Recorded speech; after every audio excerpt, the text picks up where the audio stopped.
అంటే mother Teresa పదం వినబడితే ఎలా ఉంటుందో తెలుసా? ఈ మాట ఇప్పుడు మర్చిపోకండి. అమ్మన్న పదానికి పర్యాయ పదం అండి మదర్ తెరీసా. ఏమనుకుంటున్నారు మదర్ తెరీసా అంటే? ప్రేమన్న పదానికి మరొక పర్యాయ పదం తగిలిస్తే ఏదది అంటే మదర్ తెరీసా.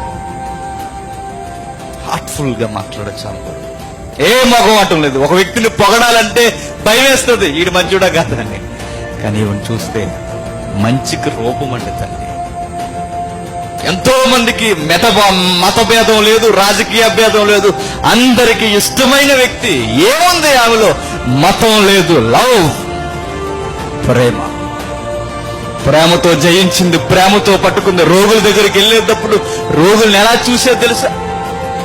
ఆ రోగుల్ని అక్కులను తెచ్చుకుని భుజాల మీద ఆంచుకునండి వృద్ధుల్ని, కుష్ఠరోగుల్ని. వాళ్ళు తినలేని తాగలేని పరిస్థితులు ఆవిడే తినిపించదండి. వీరెవరో తెలుసా? నా బిడ్డలు. ఆ ప్రేమను చూసి అప్పటి వరకు సిస్టర్ తెరీసా అనేవారు. ఈ లవ్ని ఎప్పుడైతే చూసారో ఈ రోగులందరూ ఆమెను ఏమన్నా తెలుసా? సిస్టర్ తెరీసా కాదు, మదర్ తెరీసా. మదర్, మాకు తల్లి, మాకు సిస్టర్ కాదు. ఆ భావాలు అంచెలంచెలుగా పాగుతున్నాయి, అంచెలంచెలుగా చూస్తున్నారు. సంస్థ పెద్దదవుతుంది. 13 మందితో స్టార్ట్ చేసిందండి. 1947కు వచ్చేసరికి 13 మంది నన్స్ 4,000 మంది అయ్యారు. 120 దేశాలు అధికారికంగా మదర్ తెరీసాను అంగీకరించాయి. అమ్మా, నీ సేవలు మా దేశానికి కూడా కావాలమ్మా. ఆవిడది భారతదేశం కాదు, మన భారతదేశం ఎవరు ఇలా చేయలేదు. విదేశీరాలు, ఒక క్రైస్తవురాలు భారతదేశానికి వచ్చి దౌర్భాగ్యపు జీవితాన్ని అనుభవిస్తున్న వికట జీవులకు ఆయువు పోసిందండి, నిలబెట్టింది. ఎందరినో హక్కుని తెచ్చుకుంది, నిలబెట్టిన తర్వాత సంస్థ పెద్దదవుతున్నప్పుడు అందరినీ ఆదరించడానికి ఆమె దగ్గర డబ్బులు ఉండేవి కాదు. ఆమె దగ్గరే ఉండేయండి ఆస్తులు. డబ్బులు లేని ఆ టైంలో ఆమె ఏం చేసేది తెలుసా? మిగిలిన సిస్టర్స్ అందరిని ఎంట పెట్టుకుని కలకత్తా సిటీకి వెళ్ళి భిక్షాటన చేసేది. అయ్యా, పేదలు ఉన్నారయ్యా, కొంచెం డబ్బు ఉంటే సాయం చేయండి. అలాంటి టైంలో ఎక్కువ మంది ఆమెను సేదరించుకుని ముఖం మీద ఉమ్మేసేవారు. నేను ఎన్నోసార్లు ఎగ్జాంపుల్లో చెప్పాను. ఎన్నోసార్లు ఎగ్జాంపుల్లో చూస్తున్నప్పుడు మీరు ఏనే ఉంటారు. ఒక సేట్ని అడిగిన, సేట్లు గొర్రె మాసం బాగా దిట్టంగా ఉంటారు అక్కడ కలకత్తా. మీకు ఇలా వైజాగ్ దాటిని కానీ మేకలు తింటారు. గొర్రె మటన్ అంటే గొర్రెలకి ఎలా పోయామంటే మటన్ అంటే గొర్రె కదా, ఆవులు అయ్యని వచ్చేస్తాయి పెద్దవి. వాళ్ళ బాగా తిని బలిసిని అవ్వారు అంటే కొవ్వు బాగా ఎక్కువ వాళ్ళకి. వాళ్ళు ఏమన్నారు తెలుసా? తిండిని ఎక్కరేస్తున్నాను ఏమనుకోకండి, తప్పుగా వాళ్ళ గురించి చెప్పడానికి నేను అనేది తినేసాను. ఫర్ ఇన్ఫర్మేషన్, మనకు మొహమాటం.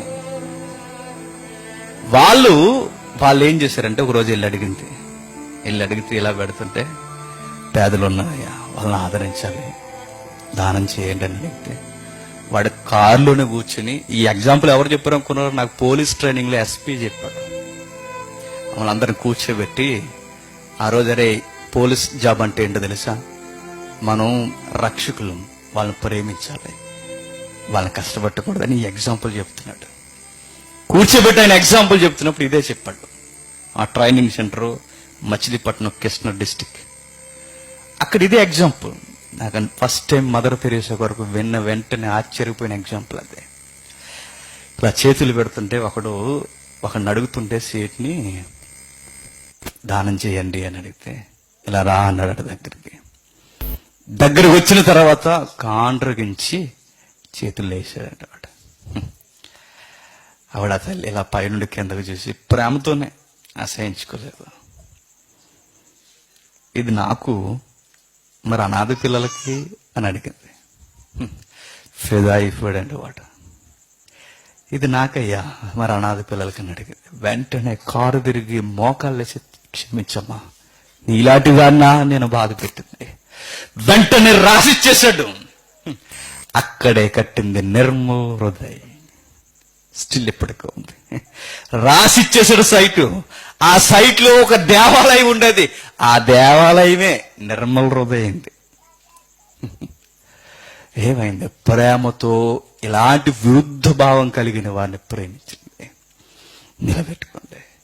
మదర్ తెరేసా ఎప్పుడు ఒక మాట అన్నదంటే, నేను పుట్టింది అల్బేనియన్లో, నా ఆవాస నిమిత్తము నేను భారతీయురాల్ని, కానీ నా విశ్వాస కొలమానం ప్రకారం నన్ను క్యాథలిక్ నన్నని, అయితే నేను ప్రపంచానికి చెందిన దాన్ని. అయినను ఇంకా చెబుతా, నా హృదయ స్పందన యేసుది అంతే. ఇది నా డెఫినేషన్. నేను ఎక్కడో పుట్టాను, నా పౌరసత్వం ఎక్కడా, నా పౌరసత్వం ఎక్కడైనాను నా విశ్వాసం క్యాథలిక్ కి సంబంధించింది. ఆ విశ్వాసం నేను కొనసాగుతున్నాను, దానికి సంబంధించిన దాన్ని కాను, నేను ప్రపంచానికి సంబంధించిన దానను. అయితే ఒక విషయం మర్చిపోకండి, నా హృదయ స్పందన యేసుది అంతే. అలా ప్రారంభమైంది. ప్రపంచమంతా ఈమె సేవను చూస్తుంది, ఆశ్చర్యపోతుంది. ఆర్థిక ఇబ్బందులతో ఈ సేవ చేస్తున్నారని గమనించింది. వెంటనే ప్రపంచమంతా కంకణం కట్టుకుంది. దేశాలన్నీ మదర్ తెరీసాకి సపోర్ట్ చేయడం మొదలుపెట్టే, విరాళాలు వేగంగా వస్తున్నాయి.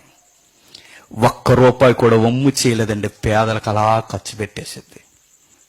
తన పేరు మీద ఇప్పటికే ఒక ఆస్తి చిల్లుగా కూడా ఉండదు తెలుసా మనకి. మనం సేవ చేస్తుంటే మన పేరు, మన కొడుకు పేరు, మన మనవడి పేరు, మన మనవరాల పేర్లు, అన్ని పేర్లు ఉంటాయి. అట్లా ఉండకూడదురా. ఎట్లుండదు తెలుసా? సేవ మీదే ఉండాలి ఏదైనా, సేవకు సంబంధించిందే ఉండాలి ఏదైనా, సేవతోనే పిలువబడాలి ఏదైనా. అట్లా పిలువబడిన తర్వాత అవార్డులు, లెక్కలేని అవార్డులు వచ్చాయి. 1, 2 కాదు, 60 ఏళ్ల వయసులో పద్మశ్రీ ఇచ్చారు. అత్యంత గౌరవానికి సంబంధించిన నెహ్రూ అవార్డు ఇచ్చారు. ఆ తర్వాత భారతరత్న ఉండలేక ఎత్తుక్కుంటూ వచ్చేసింది. 1980లో భారతరత్న ఇస్తే ఇందిరాగాంధీ చేతుల మీద ఇచ్చారు. చూడండి ఇప్పటికుంటాయి ఈ మెసేజ్. 1980లో భారతరత్న ఇచ్చారు. అక్కడితో అమెరికా ఉండలేకపోయింది. అమెరికా ఫ్రీడమ్ అవార్డు ఎదుక్కుంటూ రొనాల్డ్ రేగన్ అనే ఒక ప్రధాని వచ్చి ఇచ్చేశాడు. అక్కడితో ఆగలేదు అవార్డుల పరంపర. ఫిలిప్పీన్స్ దేశానికి చెందిన రామన్ మెగాసిస్ అవార్డు ఎదుగుతూ వచ్చింది. ప్రపంచంలో అత్యంత విలువైన పేరు ప్రఖ్యాతులుగాంచిన నోబెల్ ఎదుగుతూ వచ్చింది. విషయం ఒకటి చెప్పనా, నోబెల్ అనగానే కొంచెంసేపు ఆగాలి. నోబెల్ ఎలా అయినా మదర్ తెరీసాను పురస్కరించాలనుకున్నా. తమ్ముని సైలెంట్ కూడా ఎలా అయినా సరే పురస్కరించాలనుకుంది, సత్కరించాలనుకుంది. అయితే విషయం ఏంటంటే, నోబెల్ పుట్టిందే ఎవరో కొరకో తెలుసా? ఎవడైతే అణుబాంబులు ఇలాంటివి ఏమైనా ఉన్నాయో వాటిని లేకుండా శాంతి సమాధానంతో నింపి సమాజపు యుద్ధాలు తగ్గిస్తారో వారికి నోబెల్ ప్రైజులు ఇస్తారు. ఆ తర్వాత కేటగిరీలు ఎడగొట్టారు, చదువుకున్న పిల్లలు తెలుసు. అయితే శాంతి బహుమతి ఎవరికి ఇస్తారంటే, దేశాల మధ్య యుద్ధ వాతావరణాన్ని తీసేసి అందరినీ ఒక తాటి మీద నడిపించే వరకు ఇస్తారు. విషయం ఏంటంటే, నోబెల్ బహుమతి ఇవ్వాలని నోబెల్ సంస్థకి చాలా ఇంట్రెస్ట్ ఉంది, కానీ ఎందులో ఇవ్వాలో తెలియట్లేదు.